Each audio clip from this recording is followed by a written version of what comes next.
Welcome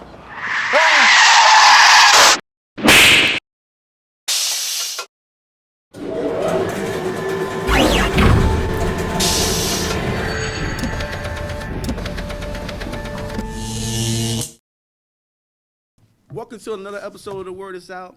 I'm your boy, like I always say, Marsaya Taylor. Today, we are talking to no other than Minister Nuri Muhammad. We're going to talk about the reunion of the Million Man March and society as a whole. Today, my man, we're going to clear out a whole lot of things that's going on in society today, and he's laying down a lot of knowledge on the people today. I would very want you to hear what he had to say. I'm gonna ask him a few questions, and we about to go in, because you know how we do on The Word Is Out, baby. Good. How you doing today, my brother? Oh, I'm fine, sir. Fine, Brother Marsaya. I appreciate the honor and the privilege to be on such a great show. The revolution will be televised. I love that saying, boy. Yes, sir. Oh, man, he was just laying down a lot of knowledge on me today, man. I was just, like, fascinated, you know, until my producer over there told me, you got to get focused, my brother, you know. Today, basically, one of the first questions I want to ask this brother is that how did you come up, well, basically, who touched on to have a reunion of the Million Man March, especially a historic moment like that? Well, you know, the beauty of it is this. 20 years ago, 1995, God used the Honorable Minister Louis Farrakhan as his tool and instrument to bring the Million Man March through. And then when he said it, God used him. So who better for God to use again when it came time 20 years later to commemorate the anniversary of the Million Man March than that same tool, that same instrument, the Honorable Minister Louis Farrakhan. So in Atlanta, he had talked about, prior to Atlanta, just a few months ago, going back, 20 years later, let's go back. And while he was there, he came and said, we're going back to D.C., and this time we're going for justice. And according to the minister, that's all he planned on saying. But he said he felt a tap on the side of his head, and a voice said, or else. And that voice was the same voice that told him to call for 1 million black men to come to D.C. 20 years ago, and nearly 2 men showed up. That was the voice of God.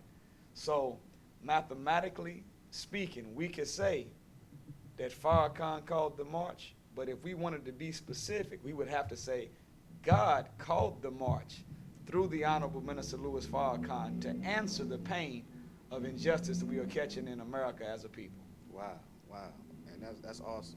So you think that we can recreate that same magic back in 1995? Well, if you had a chance to be there, brother, I was a teenager. Yeah, me too. But I was present. And I'm going to tell you, that was the greatest feeling that I ever have felt in my mind, heart, or my body in my life. And the sea of peace, the love of the brotherhood, the spirit that was present that day, I've never been able to feel it again. So I'm hoping that when we go back 20 years later, which is in really 30 days or so or less, 10, 15 is close. Right. When we go back, that I believe that the same God, through that same man that generated the unmatched spirit in 1995, that same God, through that same man, will reproduce that spirit, and we'll match it or beat it 10, 15. So basically it's going to be the same way as we did the first time. It's going to be a gathering, and then it's going to march all the way to Washington? Well, see, we called it 20 years ago, it was called the Million Man March. Right. This is not a march. This is a gathering. This is the commemoration of the Million Man March. But the truth of the matter is, marching is a lost, it's really an unnecessary function for black people at this time. Question is this: whenever you're marching, what do you march for? You march to get somewhere. Right. Well, man, if we started marching in the 30s and then kept marching through the 40s, 50s, 60s, 80s, 90s, and marching is to get somewhere, why haven't we got there yet? or are we marching in the wrong direction? So the answer is, to be honest with you, D, all of the above. Right, right. We've been marching in the wrong direction, and we've been moving too long to not have landed at our destination if marching really works. Wow. So this is not a march. 10-10-15 is a gathering that is the launching pad for a movement.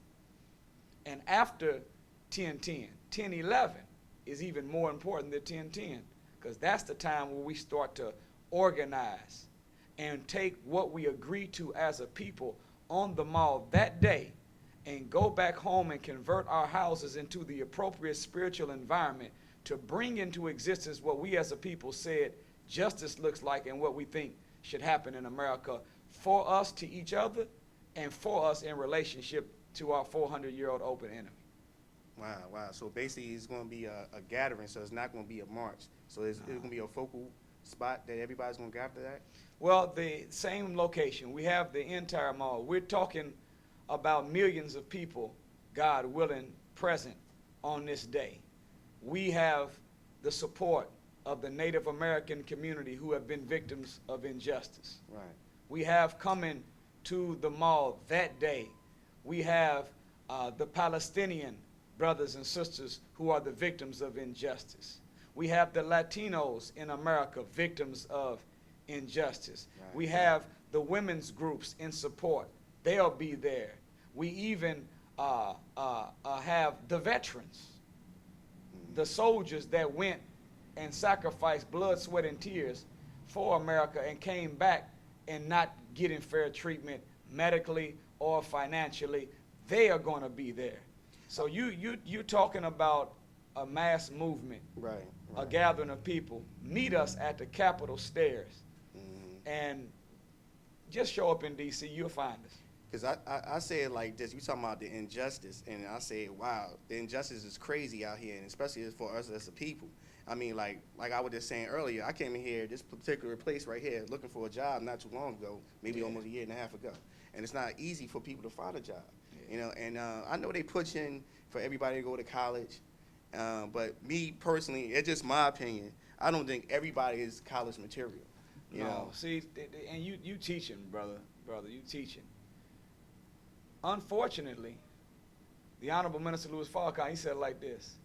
He said colleges are like used car salesmen. A used car salesman will tell you, car look good on the lot. As soon as you drive it off the lot, you can't get much use out of it. Now, I don't know about you, but anybody that has ever had a student loan, you know that if you get a student loan, Sallie Mae and Freddie Mac, they're going to get theirs. Yeah. It doesn't make, I don't care if you can file chapter 13, 47, 93, whatever chapter of bankruptcy you want to file, student loans stay with you forever. You can't even get rid of a student loan in a bankruptcy. However, if I go to school and I buy this product called a degree, and I take that degree out there into the world, and it does not work for me, shouldn't I be able to treat it the same way I treat any other product that I purchased that has proven to be defective? If I bought a blender and I took it home and it didn't work, I could return it, right? Right. If I bought a vacuum, it didn't work, I can return the vacuum. Well, you have millions of people in America that have paid for and bought a degree from the colleges and universities of the world, and when they take their degree out there in the world, in the real world, it does not work for them. Well, we should be able to go back to Sallie Mae and the government and tell them, look, I bought this degree, I took it out here in the workplace, it's not working. So I don't want no in-store credit.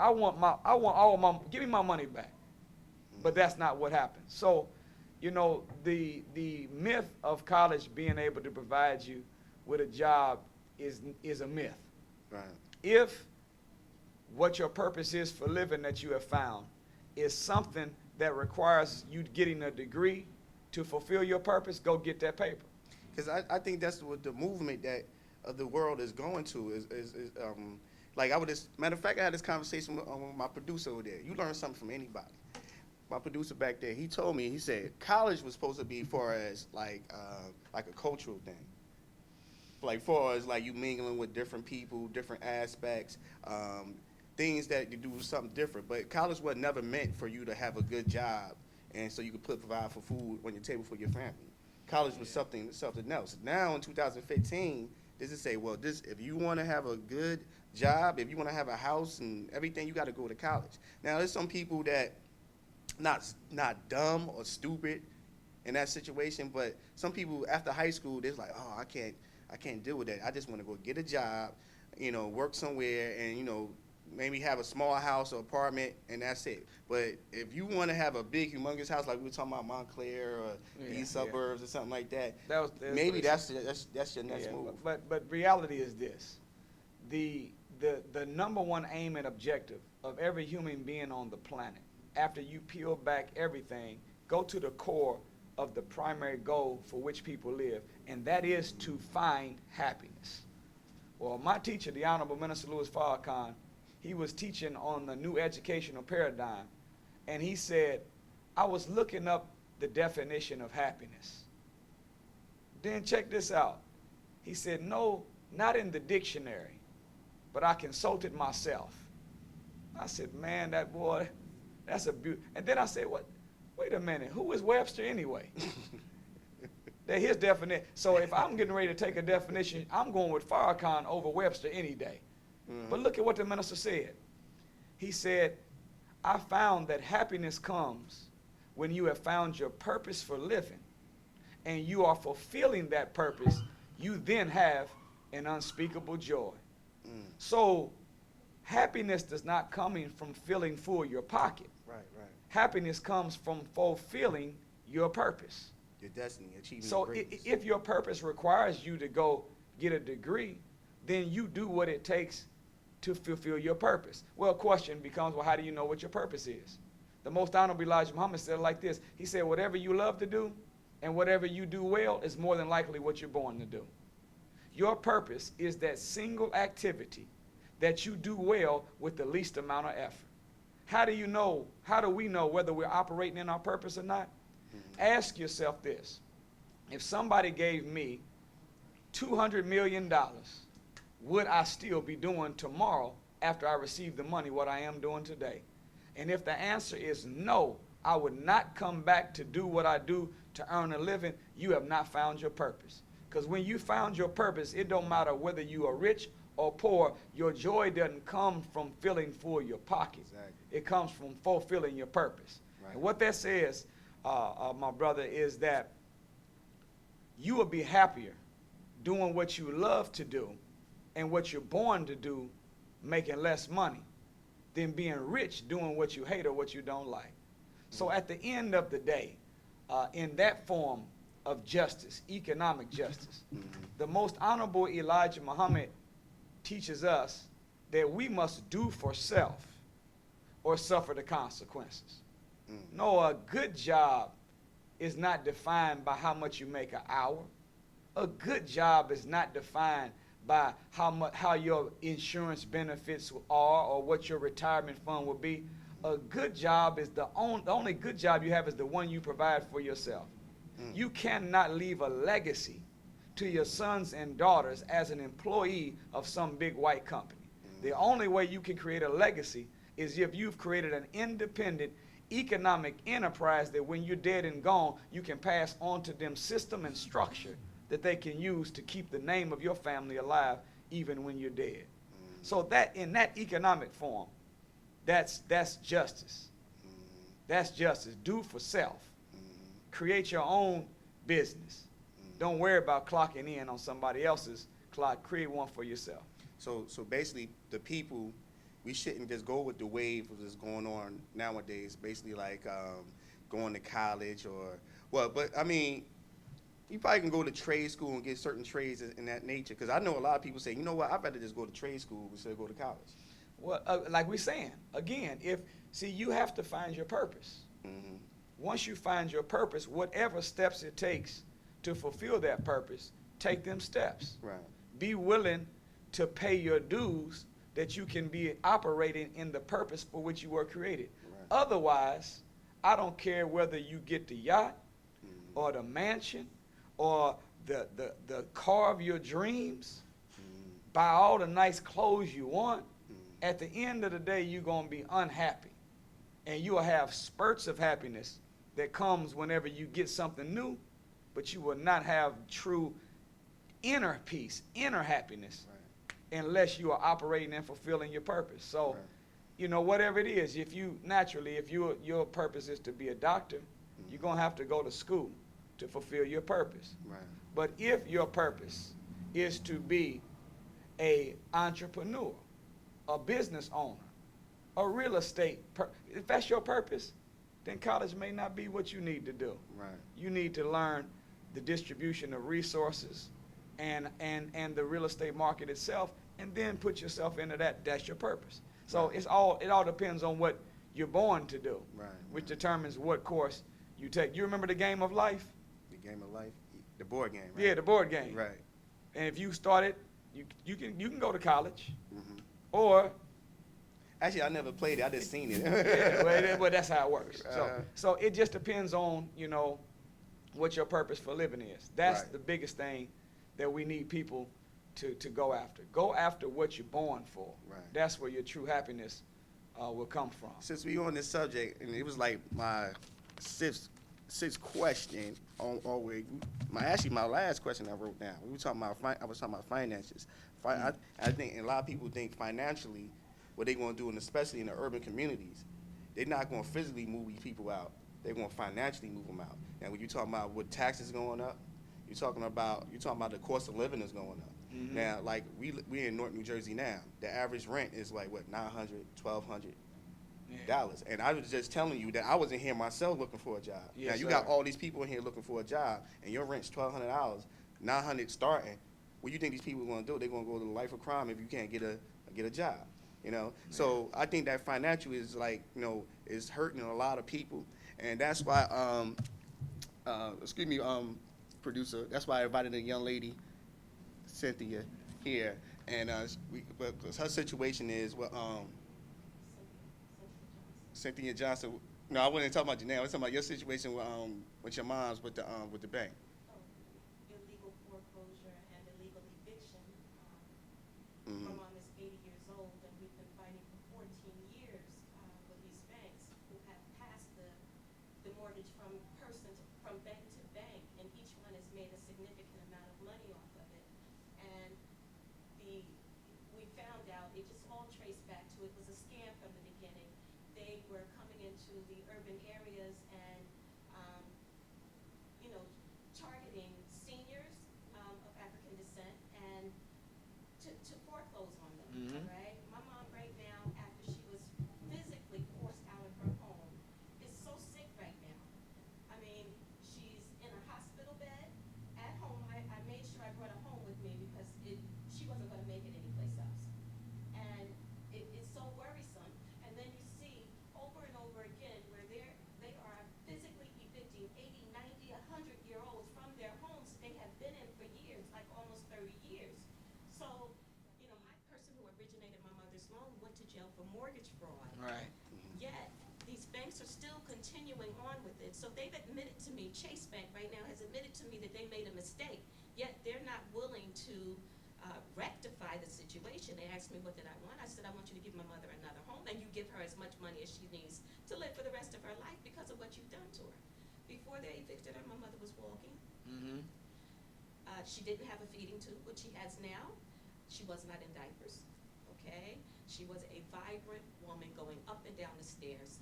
She's not that anymore. My mom most times doesn't even know where she is and asks me on a regular basis, where is she going to sleep for the night? She just doesn't realize, that she's with me. She has a home, and I get really emotional. I'm sorry.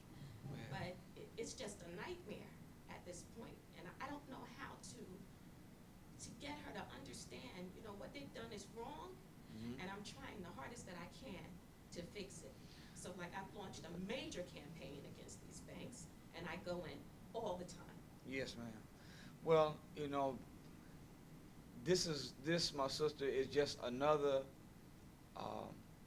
item on the agenda, and part of the evidence on why we have to go back to Washington, D.C. again for justice or else.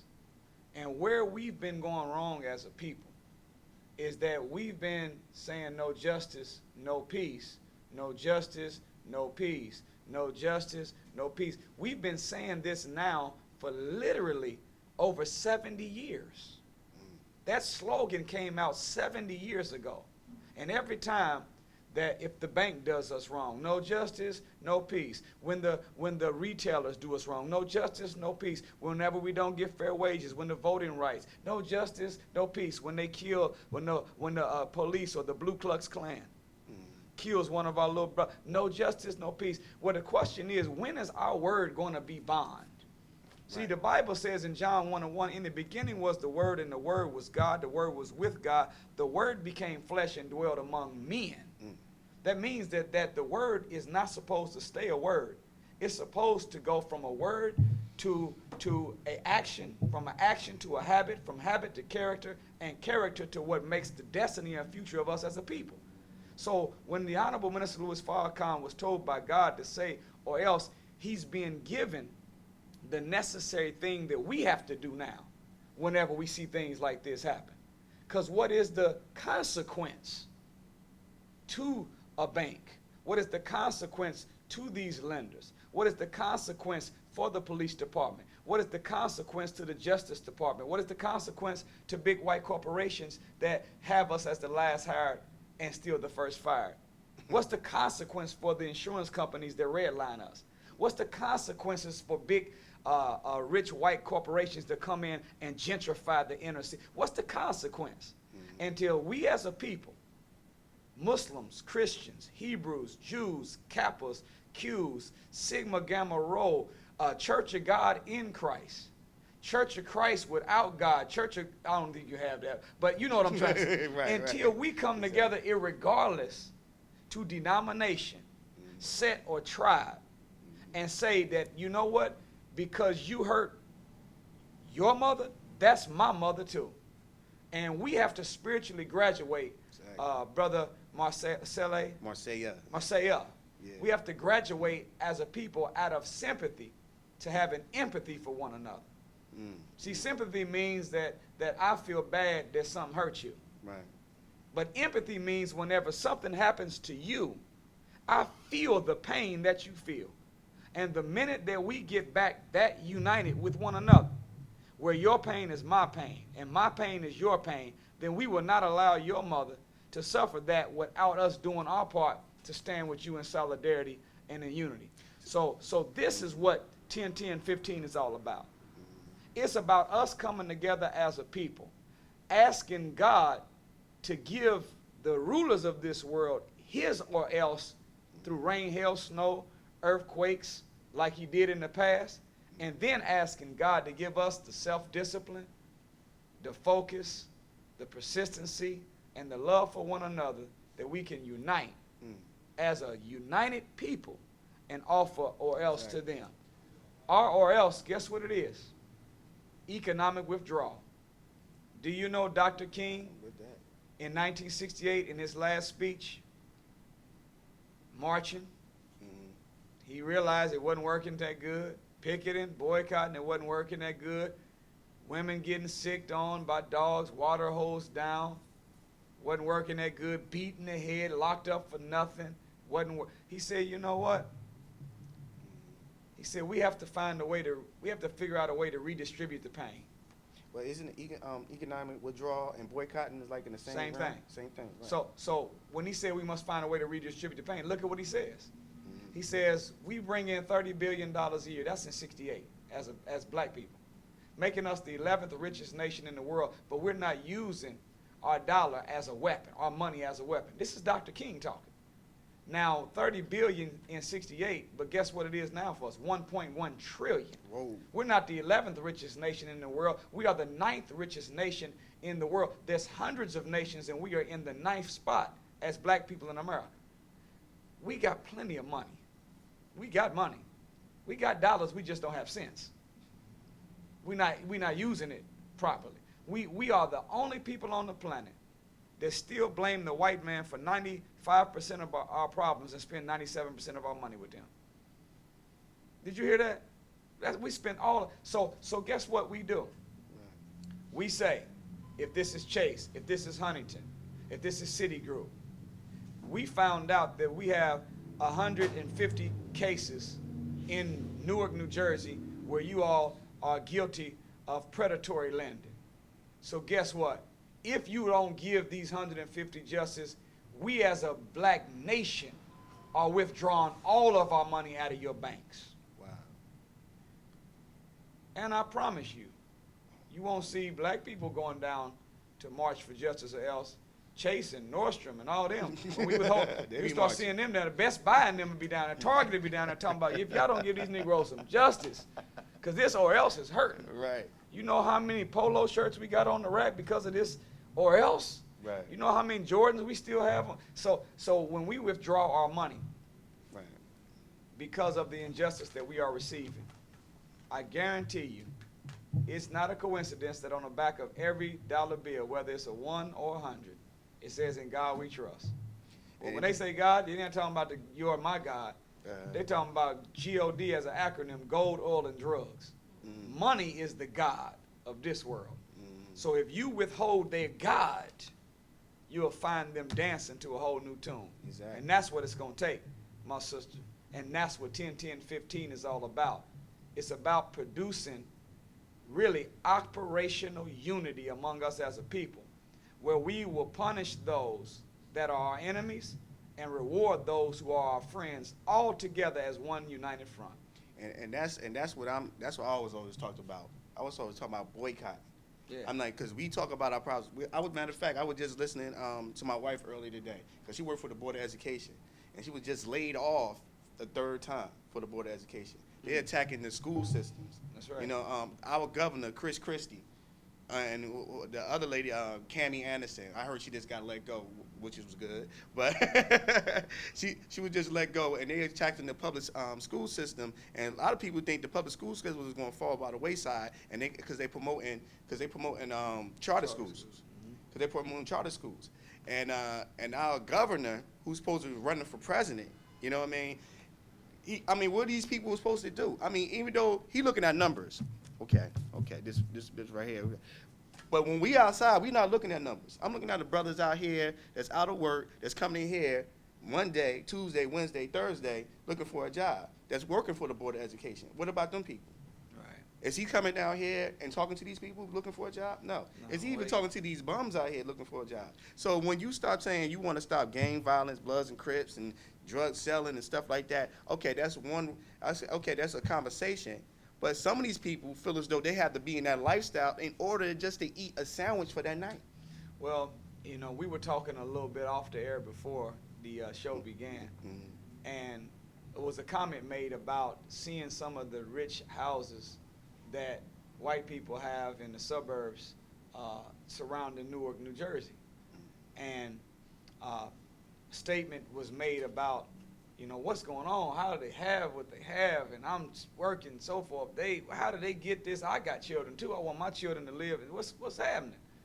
And you know, how are they blessed? And we so forth. And I said, comment was, they're not blessed by God.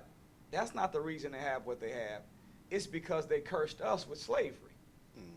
And the present generation of white people have inherited wealth that came from slavery. At the time of slavery, the number one thing we picked was cotton. Cotton was at that time the most needed natural resource in the world. That means cotton was yesterday what oil is today. How can you have millions of people working for you for over 400 years for free and you not become wealthy and pass down generational wealth to your people? So when you see white people with more, no, brothers and sisters, white people don't have more than black people because they've outsmarted us. How do you outthink a pyramid builder? White people don't have more than us because they've worked harder than us. How do you outwork a slave? We are the hardest working people that ever have lived, and we are the wisest people that ever have lived. What the reason they have what they have is because America's been set up like a real life monopoly board. All other races come on the monopoly board and they get themselves put on the go sign, just like the thimble and the wheelbarrow and the money bag and the hat. And that's the black man, the brown man, the red man, yellow man, white man.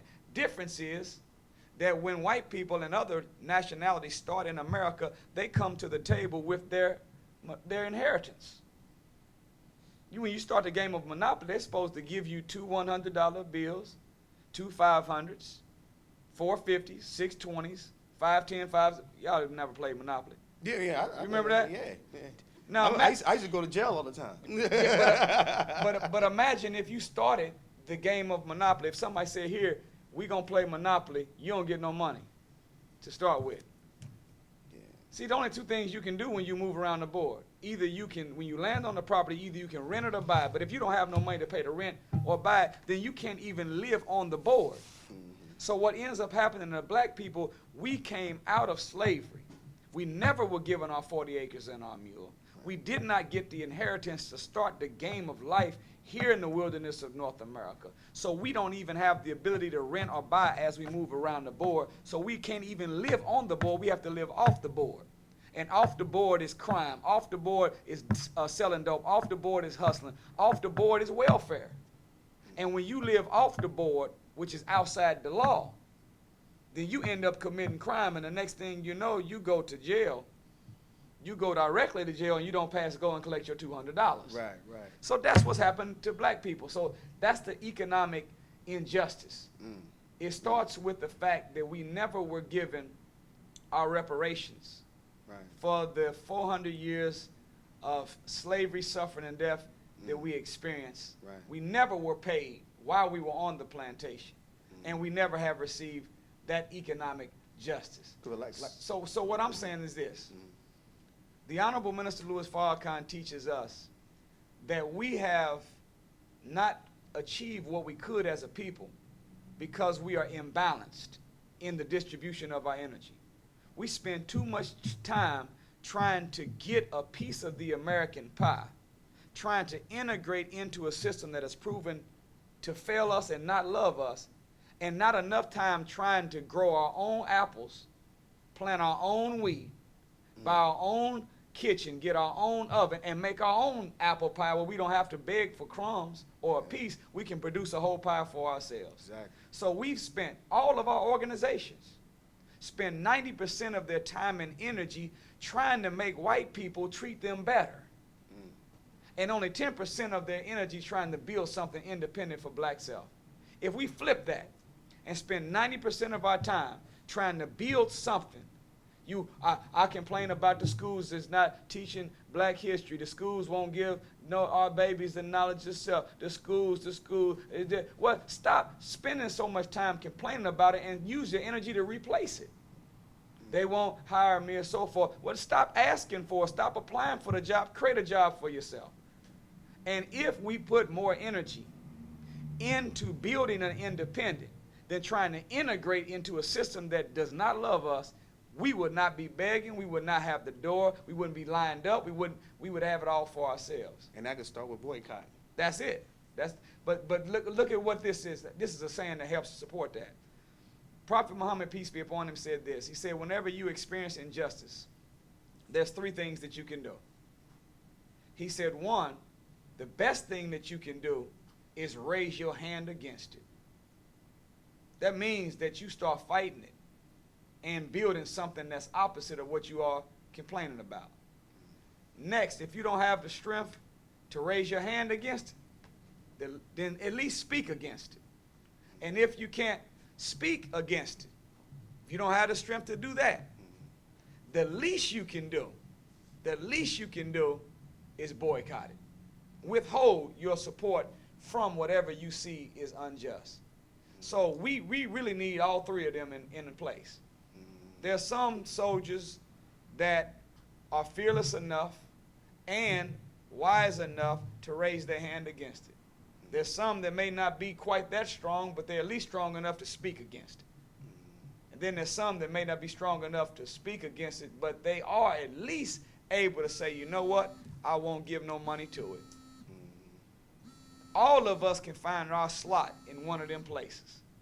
And if we can speak against it, do it. If we can raise a hand, do it. If not, the least we can do is say I'm withholding my dollars. Right. So guess what we're doing? 10, 10, 15. Because of the injustice that we are receiving here in America, every time you scroll every day down your timeline on Facebook or Twitter or Instagram or turn on the news, we are looking at a young black male or now black females being murdered by the Ku Klux Klan, AKA the police department, every time we look up. And we're sick and tired of being sick and tired. Now, Enough is enough. I'm going to get into this boycott. Mm-hmm. Because what the Honorable Minister Louis Farrakhan is asking us to do as a people is after 10, 10, 15, let's boycott Christmas. Let's take Christmas from this imaginary white man in a tricked out fireman suit from the North Pole, and let's give it back to Jesus, who is supposed to be in honor of anyway. Wow. Let's withhold our dollars. So on the biggest shopping day of the year, which is the day after Misgiving Day, I know they call it Thanksgiving, but it's really Misgiving Day because there was a trick. Why can't we do that right now? We can do that now. Well, you have to have a plan, Right. and it has to be Right. strategized, it has to be synchronized, and there has to be a time that you push the button. Right. Do it on the day that it's most effective. See, timing is everything. Do you know that if you do the wrong thing at the wrong time, it produces a disaster? Even if you do the wrong thing at the right time, they call that a mistake. You can do the right thing, but if you do the right thing at the wrong time, it meets resistance. Right. The only way you get success is if you do the right thing at the right time. Well, what better time is it than the day after Thanksgiving Day, the biggest shopping day of the year, White Friday. They call it Black Friday, but I call it White Friday because black businesses never got no money anyway. Let's say, you know what, from this point on, we're not spending no money on Christmas this year. You all have been singing, I don't know how it is in Newark, but do they sing Jingle Bells here during Christmas? Yeah, sometimes certain spots. What about Rudolph the Red-Nosed Reindeer common? Mm-hmm. But there's another one that's real common Christmas carol that they've been singing for years. I'm dreaming of a White Christmas. what kind of Christmas? A white Christmas. A white, well, we're going to go ahead and give you a white Christmas because we're going to keep our black dollars. And don't you know that after the Mike Brown verdict, do you know whenever they didn't prosecute Darren Wilson? 2 brothers out of California, they passed around a flyer through social media, blackout Black Friday, if Darren Wilson is not prosecuted. Darren Wilson was not prosecuted. 2 brothers got a couple of 100,000 people to say, you know what, I ain't buying nothing on Black Friday. $677 million shortage on Black Friday shopping this past year. What's going to happen when millions of us agree that, you know what, keeping my money this year, holding out, I'm going to wait till January to buy anything. 677 million Wow.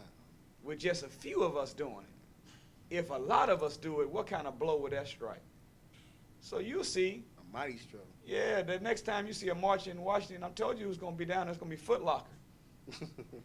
And Nordstrom and Macy's going to be down there talking about give these Negroes some justice because this or else is shutting us down. Let me ask you a question. I was going to ask a question about police brutality. I know you touched on it just a few minutes ago. But a lot of brothers, like I was telling you on my Facebook page, always had these conversations. And we talking about police brutality, white man, police brutality, this, that, and third.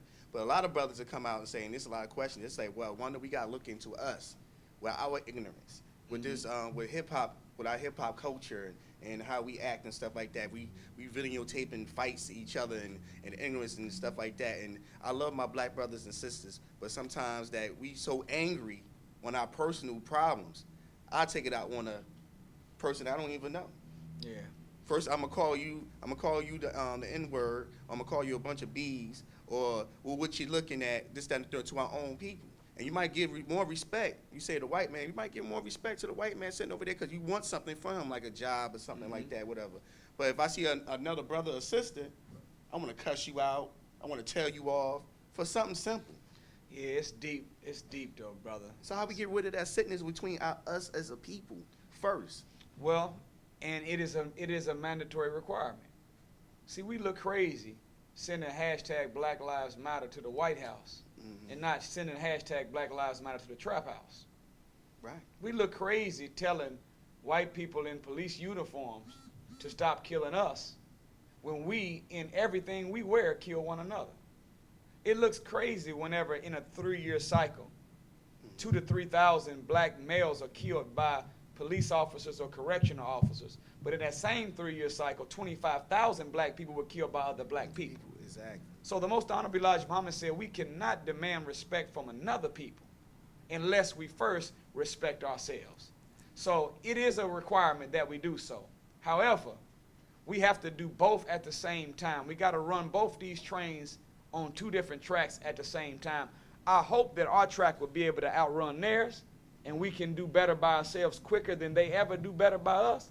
But we got to run both of these trains. Why? Because there's a fundamental difference between when black people kill black people and whenever white police kill black people. See, when Ray kills Tyrone, Right. Tyrone is dead and Ray get life in prison.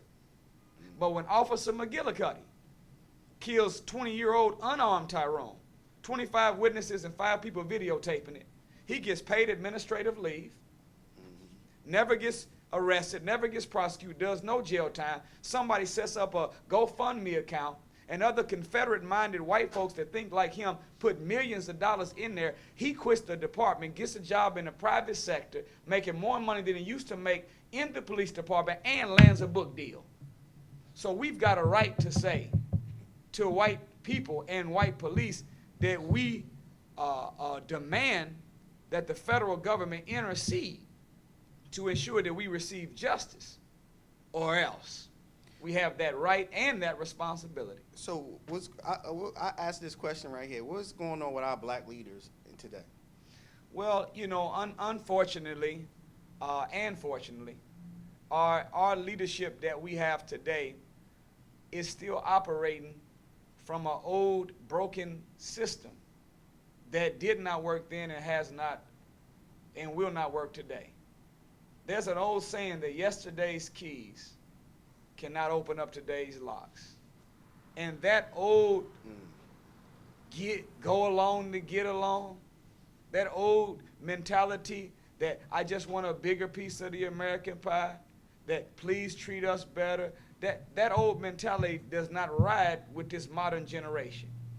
We're not interested in integration and getting the best seat in the highest position of second-class citizenship. We're interested in being the rulers of the planet. We want to be shot callers and bosses, Right. not employees and flunkies to another people. So the modern generation is not interested in the old integration philosophy. We are interested in separation, where we can have our own system of government that we rule and govern ourselves, providing food, clothing, and shelter for our own people. So how we can get rid of that mindset of get money, balling, this, that, and the third? Because we see this in the music. We see this on television. Now, the black folks that the younger generation is following, I'm like with the rappers, entertainers, ball players, and that situation, that's what they say. You know, and what they showing, like you'll get a person like Lil Wayne, and I think Charles Barkley said this a long time ago. I'm not a role model for your child. Yes, you are. Because I was a kid before, like you said, you was a teenager in '95. So what was I? You know what my models was? It was Tupac and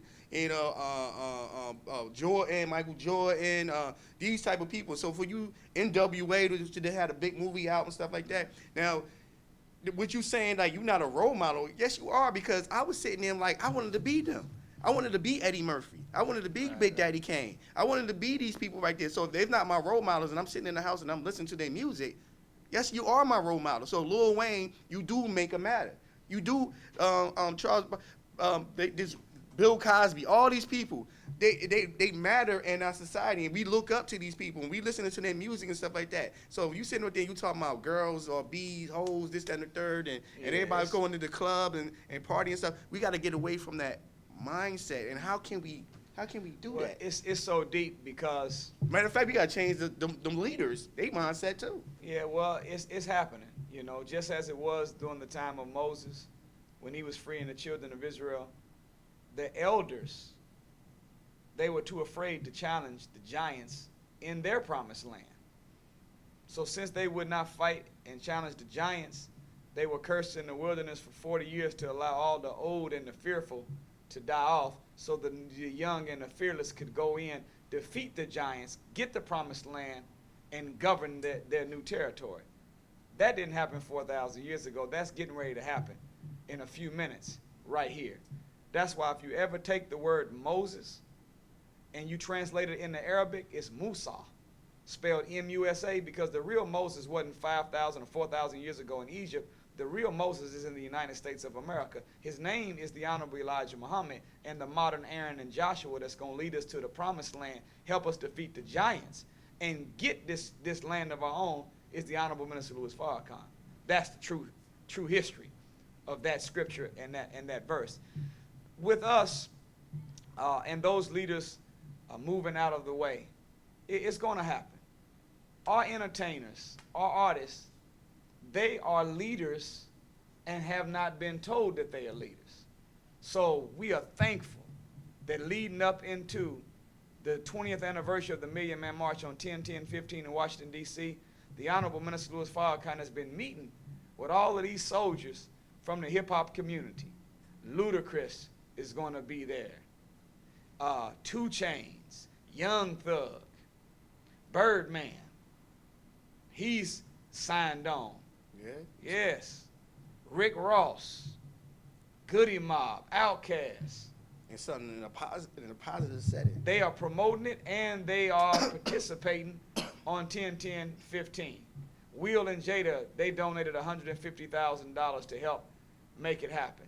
So as the minister has been moving throughout the country at a breakneck speed, he's been meeting in all of the major cities with every major hip-hop artist that's on the scene today, and he's been giving them the knowledge that they were missing, that they can put into the music and to show them their position of leadership.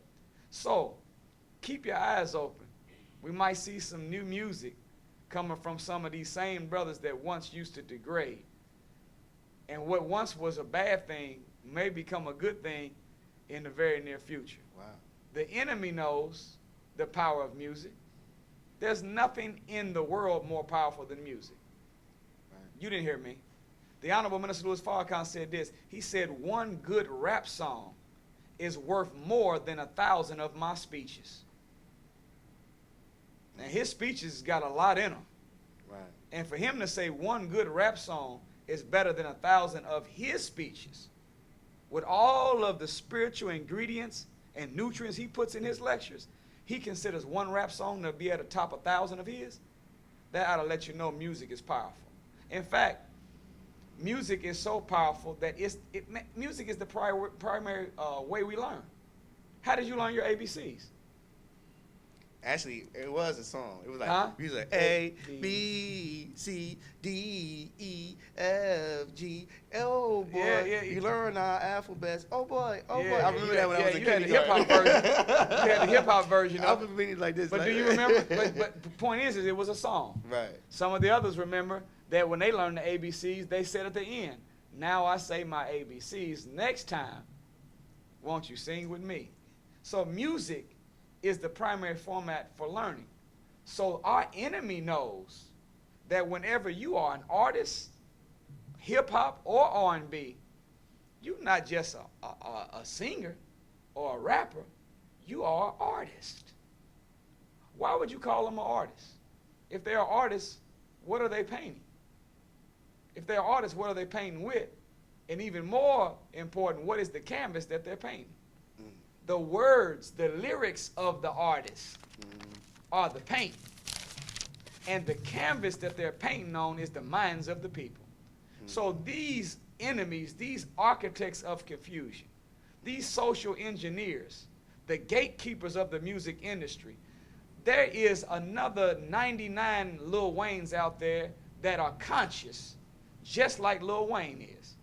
But what they do is they say, okay, let me see if I can find out of the talent, which one from among this group will be willing to promote an idea that degrades their women and promotes the street culture and will sell their soul.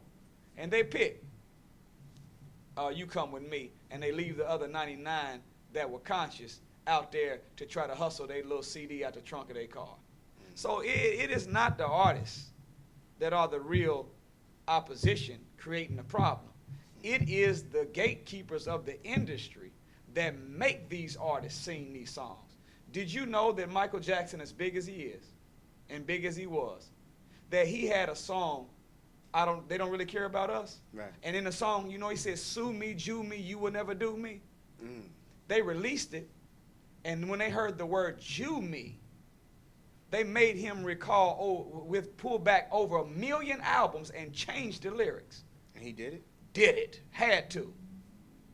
Did you know that in Tupac and Snoop Dogg's song, I believe it was America's Most Wanted, right. After they finished, they were doing a commentary, and Snoop said that they said in the thing, after we get finished with these black bees, we going to get these Jewish hoes? Mm. Do you know whenever the producers heard it, they said to him, now you all can say black bees, but you can't say Jewish hoes. See, what is it? You can grade your own people. So the point is that they're encouraged. Did you know Too Short, whenever he first came out, he wanted to put out a positive, conscious, clean album? He did? And they told him that we would not produce it. We want you to make the foulest, most low-down music you can make. Just make your first album like that, and then we'll let you do what you want to do. Notice that he never got to do what he wanted to do. He made one clean side, one dirty side. They made him stay in the rut of degrading our women. Made him stay in the rut of promotion of street life. So I'm saying that to say, these brothers and sisters with talent, they want to make a living doing what they're born to do. But somebody is controlling their narrative and making them sing the songs that they sing. So we're not trying to go out and attack the artists. No, we're trying to go and get hold of, eliminate the gatekeepers that are making these artists into what you see. They are not independently coming up with these ideas to make this music on their own. They are being socially engineered, programmed, and forced to degrade their own women, but never say nothing negative about the opposite sex or opposite race. Did you know that Kanye West, I was listening to Pandora the other day. You remember the song Kanye made, When It All Falls Down? Mm-hmm. Talking about women. Mm-hmm. Do you know in his song, he says, dope dealers buy Jordans, crackheads buy crack, and the white man's getting paid off of all of that. Yeah, Do you know on Pandora they bleeped out white man? Yeah. You didn't hear me. They bleeped out white man on the song, which means that they are considering that but they'll let you say B. They'll let you, but you won't even let them say and the white man's getting paid. They bleep that out. See, they protect themselves and the image that goes into the mind of what's on the canvas of the people. When it comes to them, we got to do the same thing for ourselves. We were just talking about black leaders. Now, our number one black leader is Obama. And some seem like we're getting like mixed signals about him. Black people used to love Obama. Now black people saying this about Obama, negative stuff about Obama. Now, this is Facebook question. Now, I remember Obama.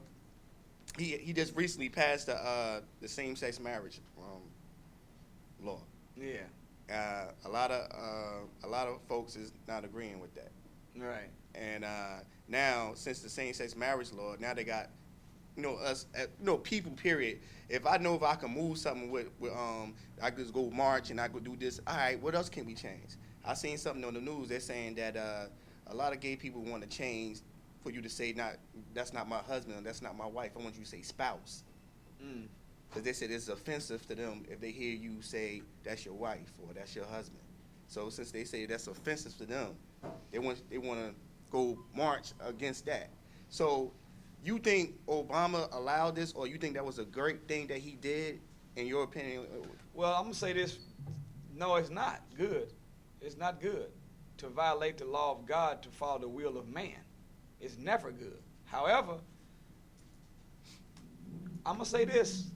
We need to learn how to operate in unity like the gay community operates as black people. Did you know that they have hundreds of different types of gay organizations that disagree with each other? Do you know that you've never heard or seen any gay leader attack another gay leader? But what happens with black people? You never heard one gay organization not support the program or the agenda or the gathering or the march or the movement of another gay organization. But what about black people? So they have a sense of unity that allows them to leverage their collective consciousness, their mind, money, and muscle, time, talent, and treasure all together as one to make the government do whatever they want them to do. However, it's hypocritical for you or me or anyone that becomes an elected official, including the president. At the time he took his oath of office, at the time the mayors, the governors, the Congress, Senate, City Council, do you know they put their right hand on the Bible and raise their hand up and then they take their oath of office? Well, why would you put your hand on the Bible and take your oath into office if you're not going to live and uphold the law of God that's found in that book? And the law of God is clear that homosexuality is just as much a wrong as stealing, lying, etc. It's considered a sin that needs to be improved. So when a person comes, see, we don't attack the individuals, we do attack the actions.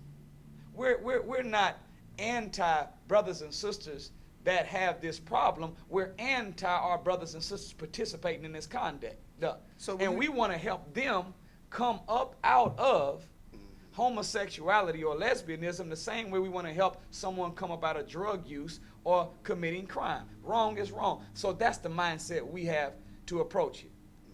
Where it's going terribly wrong is that you've never seen a group that's called fornication pride, adultery pride. If we've seen a group that says that this is a group we're organized to take pride in stealing. Pedophile pride. Yeah, that's next though. You think they want to Oh, that's coming soon to a country near you. The bottom of civilization is getting lower and lower. And ultimately, at a certain point, see, this is why we have to put this or else out there. This is why God is using the minister to put this or else. That's guidance, warning, and inside that guidance and warning is a threat.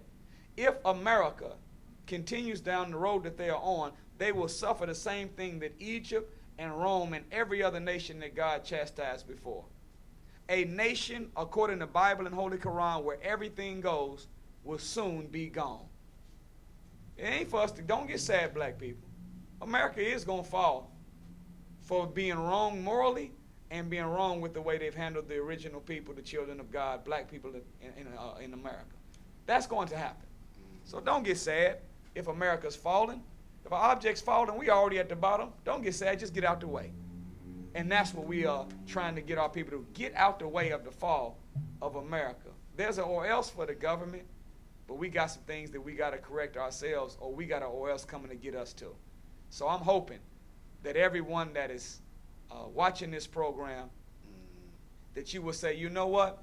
I read about the march at the Edmund Pettus Bridge. I read about the 63 March. I read about all of those gatherings in the past. Man, when are we going to have that big thing that we can do in my dispensation of time to strike our blow for freedom? You've been asking that question. Well, it's here now. It's the Justice or Else movement, 10-10-15 in Washington, D.C. Come and join us with the Honorable Minister Louis Farrakhan to strike our final blow for freedom. And if nobody going to clap, I'm going to clap. Oh, I'm definitely going to clap. Oh, man, thank you for blessing us today, Minister. Thank you, sir. Thank you for blessing us, sister. Cynthia Johnson, everybody. The word is out. And you know I'm here for the people. It's not about me. It's about you. It's about everybody, our problems, our situations, no matter how small, big, or little. You know what I mean? God bless. The word is out. Peace.